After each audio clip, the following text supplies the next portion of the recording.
Okay, so the beautiful thing about the land investment model is that it's very normal to go ahead and send a direct offer to purchase a property.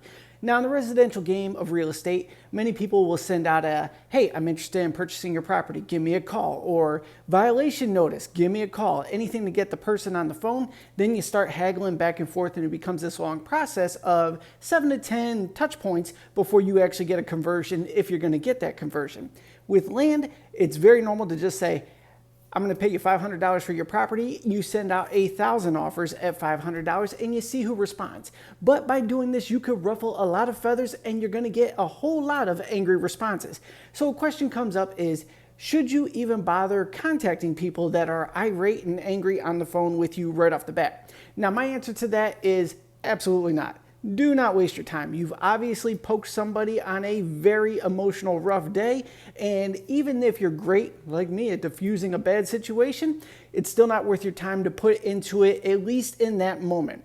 What I like to do is listen to all the responses that come back in when I send direct mail. There are people that are going to call you every crazy thing under the sun. They're going to kill you, this, that, and the other. Do not call those people back. But other people saying, I'm a little confused by this offer. Would you mind jumping on a call with me?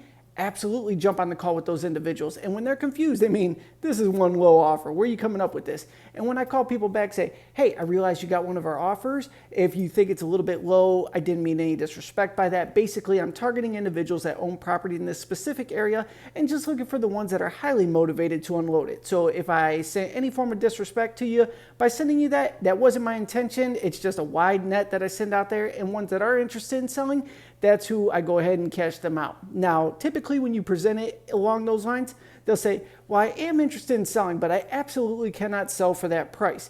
Then you get the conversation going, well, what number do you actually have to get to sell your property? And they'll probably throw something close to retail.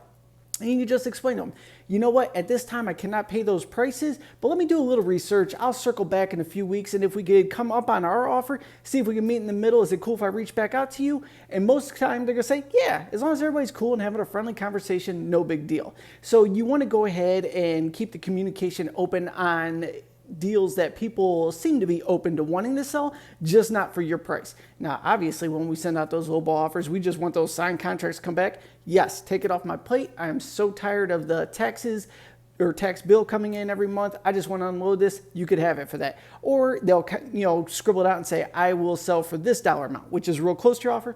Fantastic. Let's wrap that up and go ahead and do that. But the ones that are irate and angry, I would not bother hitting them back unless there's a total drought in your portfolio and you're like, I got to make something happen.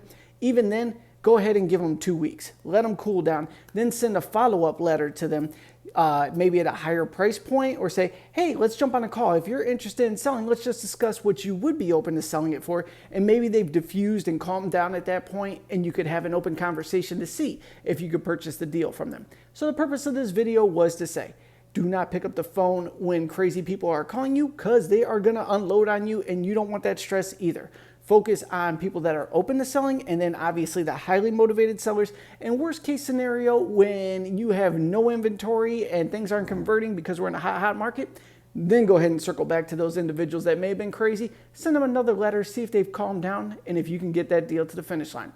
So if you have any questions about the land investment business, go ahead and drop those down below.